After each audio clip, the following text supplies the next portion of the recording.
What's up, Stripe Nation? Hope you guys are doing well. Today, I wanted to show you guys a new piece of equipment that we got from AMD. As you guys saw a couple months ago, I had one of these beds that's right over here, and we were dumping mulch, leaves. I built up some sides on it. We're gonna hook this thing up today, and I have a rock job. We're gonna carry some rock with that in the work truck. I don't know, we're gonna see how it goes. I think it's gonna go well.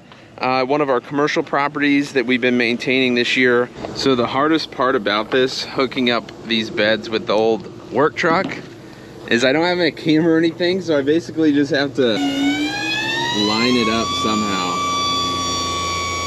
I need like a little camera up there so I can see it in the truck. But that's how it works.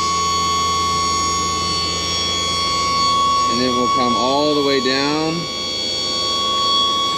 And then I just have to back it up a little bit and line it up with these little eyelets. But I did not too bad, not perfect. But I really like this thing. All right, so I've got it latched in magically, like hooking up a trailer hitch kind of, but put these in.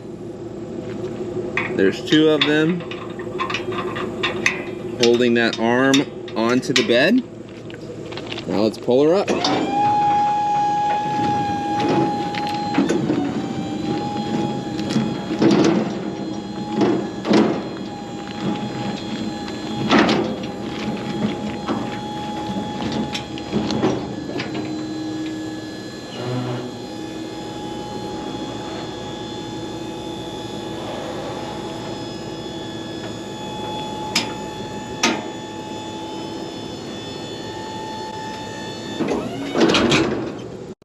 I don't care who you are, that is so cool.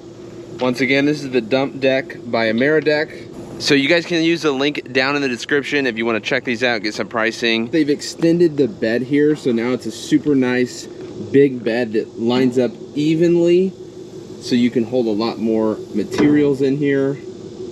I just love this system. I mean, it's really freaking cool. I don't care who you are.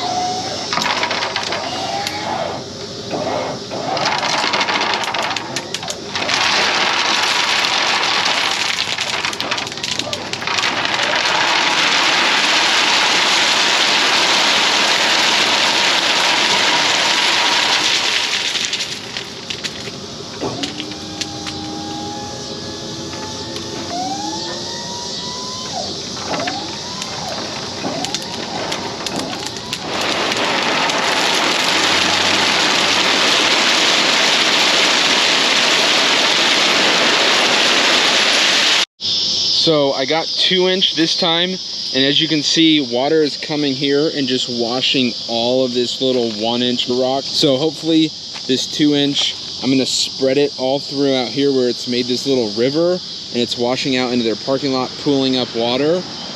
So this big rock shouldn't get washed out as easily as that 1-inch. So then I'm gonna come in tomorrow with 1-inch and fill in these parts and make it look a little bit nicer than it does. A lot nicer than it does.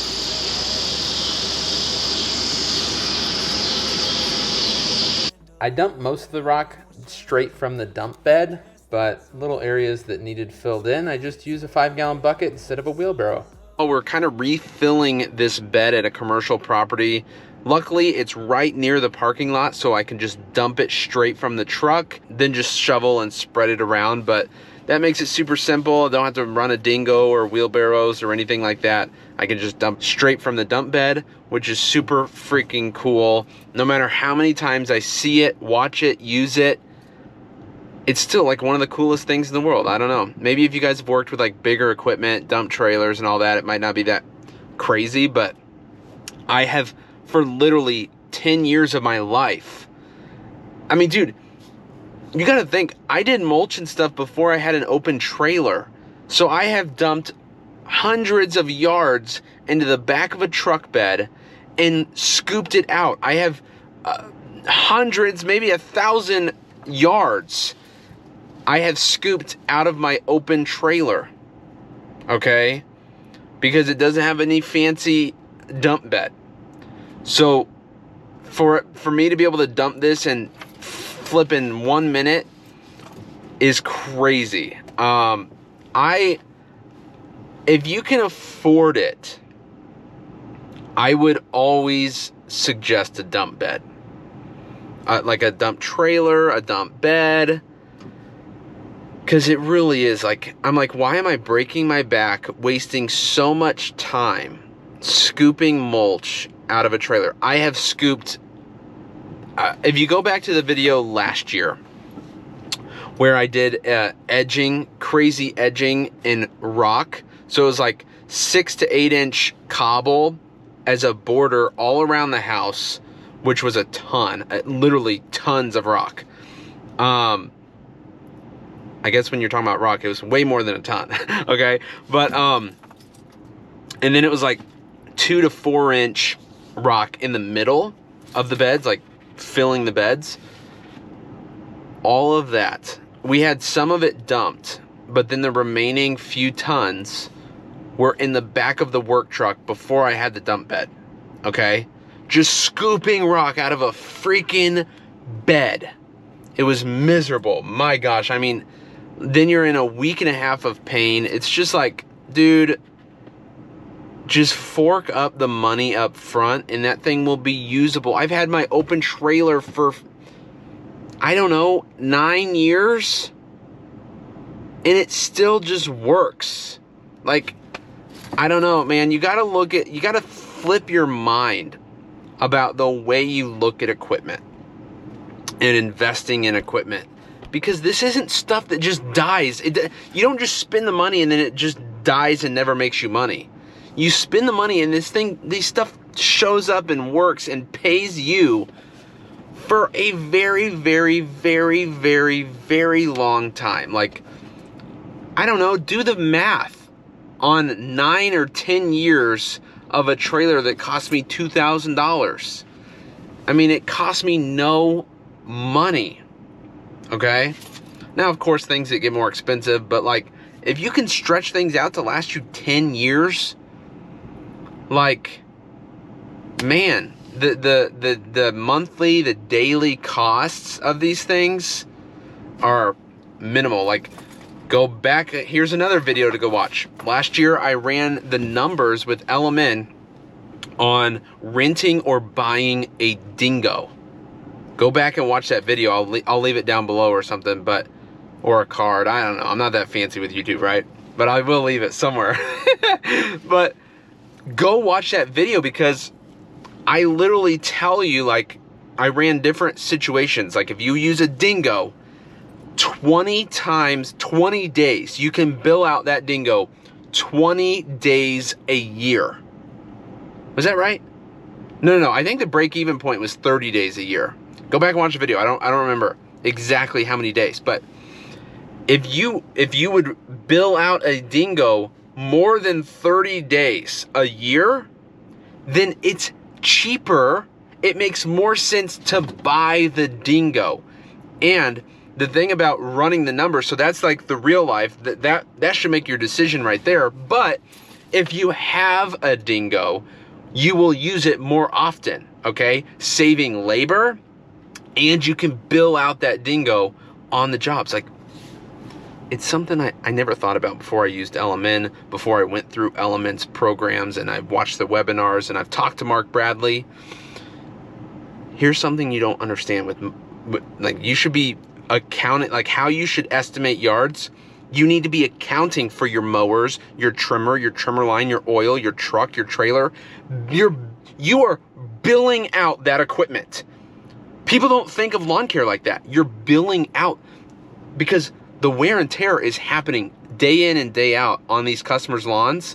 So when you're out doing that work, not only do you have to pay for insurance and taxes and employees and your trucks and your gas, but you need to pay for everything, trimmers, blowers, because those things will die one day. You'll have to buy them again. So like if I have to go rent a dingo, okay, for a landscape job, I bill that to the customer, right? But if I owned a dingo, okay, and we were going out and like it was like right on the edge of me needing one or not, because it is kind of, it can be a hassle sometimes to go rent stuff. But if I owned one, then I would bill out the dingo more often because it would save our labor. So it actually isn't bad on the client side because you won't have to bill as much labor to them. It just helps everybody in between. Like Mark Bradley ran a scenario with us on a webinar one time where if you can snowplow with bigger machines, like he was talking about malls, huge commercial and industrial parking lots, if they just ran a bunch of Bobcats, the billable hours were crazy because you had all these little machines where just one big loader, super expensive, but it knocked down the hours and the units needed and the people needed. So it was actually cheaper for the customer and better for the business because there was more profit. You could bill out higher. Listen, I feel like sometimes in lawn care, like you start doing everything that everybody else is doing. You just adapt and change to, like, if everybody's buying a new truck, you go buy a new truck. If everybody's getting the brand new mowers, you go get the brand new mowers. If your friend goes and buys a dingo, you buy a dingo just because they bought it, not because it makes sense for your business. So little things like this, man, that you have to learn, and that's why YouTube's amazing. But that's why YouTube can be a little misleading and misguiding sometimes too, because you see all of these guys buying this new equipment and getting this new equipment, and you feel like you have to go do it, but you don't. You have to do what makes sense for your business and run the numbers, and I don't know. That's it. Hope that made sense to you guys. Don't just be a freaking robot and just do what the world thinks you should do, or do what every other lawn care company's doing. Like, I don't know, man. I want to make money. Okay? That's it. I want you guys to make money. I want to make money. And it's these little things that just aren't fun. It's not fun to talk about. Okay? It's not fun to talk about. But it's these little things, these little changes, these, like next year, here, I'll give you some, this is like crazy. Next year, I will have to pay people more. I put out an ad, and I'll talk about this in depth in another video, but I accidentally hit renew on an ad from 2019 that the position I was hiring for was $10 to $12.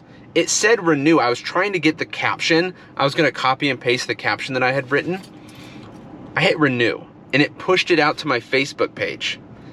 And I was getting a ton of comments like, you're not paying enough. Like, I just got railed. So I had to find that, delete that. I put out a new one for $13 to $14 an hour. I still got railed on those posts, okay? The world is just so nutty right now. It's just, but what are you going to do? Sit and cry about it? You're going to have to change. You're going to have to pay more in the coming years. So I have to raise my price. I have no option. There are customers out there that I just haven't raised their prices because I freaking love them, love their property. They've supported me forever. I've done their work forever. I have no options. I have no choice. I have a family. I have a company. I have no choice but to raise your rate. If you don't understand that, and I'm just yelling at myself right here. But if you don't change and you don't understand, I don't want to be around you. I don't want to work with you. If you guys don't understand that you have to change, you can't just take every bullet coming to you, okay? If my expenses get higher, you pass it on to the customer. That's how business works. Has nothing to do trust me. Me raising your price $5 doesn't mean I don't like you, right?